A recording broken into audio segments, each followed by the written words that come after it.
नमस्कार दोस्तों, स्वागत है आपके अपने चैनल न्यूज स्टार पर, जहां हम आपको भारतीय संस्कृति और धर्म की अनमोल गाथाओं से रूबरू करवाते हैं।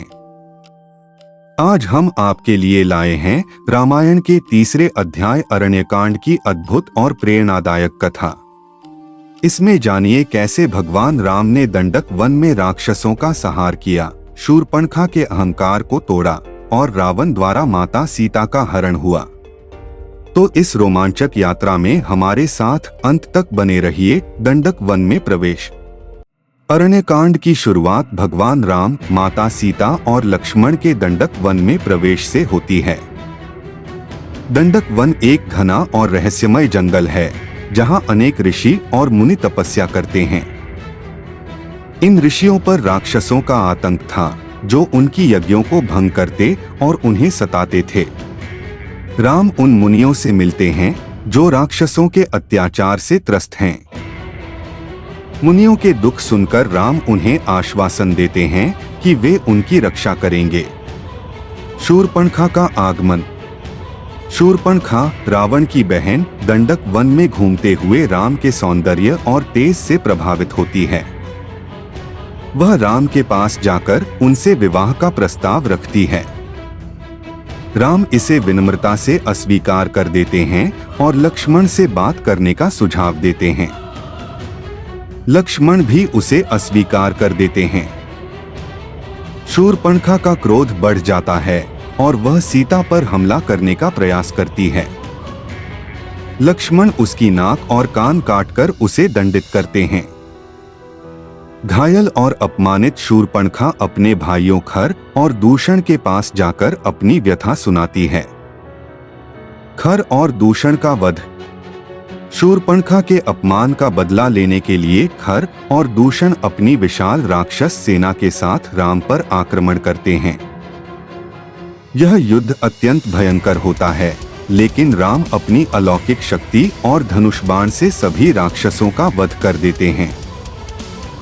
राम का यह पराक्रम ऋषि मुनियों और वनवासियों के लिए आशा की किरण बन जाता है। मारीच और स्वर्ण मृग की योजना। अपनी बहन शूर्पणखा के अपमान और खरदूषण के वध की खबर सुनकर रावण अत्यंत क्रोधित हो जाता है। वह सीता के सौंदर्य और राम के प्रति उनके प्रेम की बात सुनकर उन्हें पाने की योजना बनाता है। रावण मारीच नामक राक्षस से सहायता मांगता है।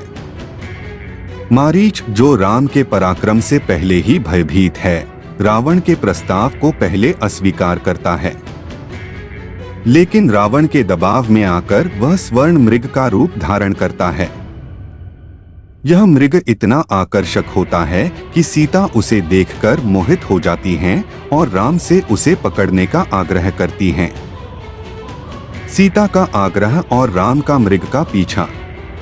राम मृग का पीछा करने जाते हैं। लक्ष्मण को सीता की रक्षा के लिए छोड़कर राम मृग को पकड़ने जंगल में गहरे चले जाते हैं। स्वर्ण मृग उन्हें अपनी ओर आकर्षित करता हुआ दूर दूर तक ले जाता है। अंततः राम उसे मार देते हैं।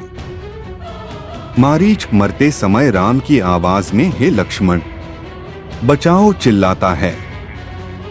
लक्ष्मण रेखा और रावण का छल। सीता राम की आवाज सुनकर घबरा जाती हैं और लक्ष्मण से राम की सहायता के लिए जाने को कहती हैं। लक्ष्मण पहले मना करते हैं, लेकिन सीता के क्रोधित होने पर वे उनकी बात मान जाते हैं। जाते समय लक्ष्मण सीता की सुरक्षा के लिए एक रेखा खींचते हैं और उसे लक्ष्मण रेखा कहते हैं। वे सीता से इस रेखा के बाहर न जाने का अनुरोध करते हैं। रावण साधु का भेष बनाकर सीता के पास आता है। वह भिक्षा मांगता है और सीता को रेखा के बाहर आने के लिए बाध्य करता है। जैसे ही सीता रेखा पार करती हैं, रावण अपना असली रूप दिखाकर उन्हें अपने रथ में बैठा लेता है। जटायु का संघर्ष। रावण सीता को लेकर लंका की ओर उड़ता है। मार्ग में जटायु नामक गिद्ध उन्हें रोकने का प्रयास करता है। वह रावण से युद्ध करता है, लेकिन रावण उसे घायल कर देता है। जटायु राम को सीता हरण के बारे में बताने का संकल्प लेते हुए वहीं गिर जाता है। राम और लक्ष्मण का शोक। जब राम और लक्ष्मण वापस आते हैं तो सीता को न पाकर व्याकुल हो जाते हैं। वे सीता को खोजने निकलते हैं और मार्ग में घायल जटायु से मिलते हैं। जटायु अपनी अंतिम सांस लेते हुए रावण और सीता के हरण की पूरी घटना सुनाता है। मुख्य संदेश और शिक्षाएं। धर्म और कर्तव्य का पालन। राम के आचरण से हमें सत्य, धर्म और कर्तव्य का पालन करना सीखना चाहिए। धैर्य और सहनशीलता। कठिन परिस्थितियों में भी धैर्य रखना सच्चे नायक की पहचान है। स्त्रियों का सम्मान। लक्ष्मण का शूर्पणखा को दंडित करना यह दर्शाता है कि नारी पर अत्याचार सहन नहीं किया जाएगा। धोखे से बचाव। यह कांड हमें सतर्क रहने और छलकपट से बचने की शिक्षा देता है। अरण्यकांड का महत्व। अरण्यकांड भगवान राम के अद्वितीय साहस, धैर्य और न्यायप्रियता का अद्भुत उदाहरण प्रस्तुत करता है। यह अध्याय यह संदेश देता है कि सच्चा नायक वही है जो कठिनाइयों के बीच भी धर्म का पालन करे और अपने कर्तव्यों से विमुख न हो। दोस्तों, यह थी रामायण के अरण्यकांड की प्रेरणादायक कथा। आशा है आपको यह वीडियो पसंद आया होगा। अगर यह जानकारी आपको अच्छी लगी हो तो इसे लाइक करें, अपने दोस्तों के साथ शेयर करें और चैनल न्यू स्टार को सब्सक्राइब करना न भूलें। नीचे कमेंट में जरूर बताएं कि रामायण की कौन सी घटना आपको सबसे ज्यादा प्रेरित करती है।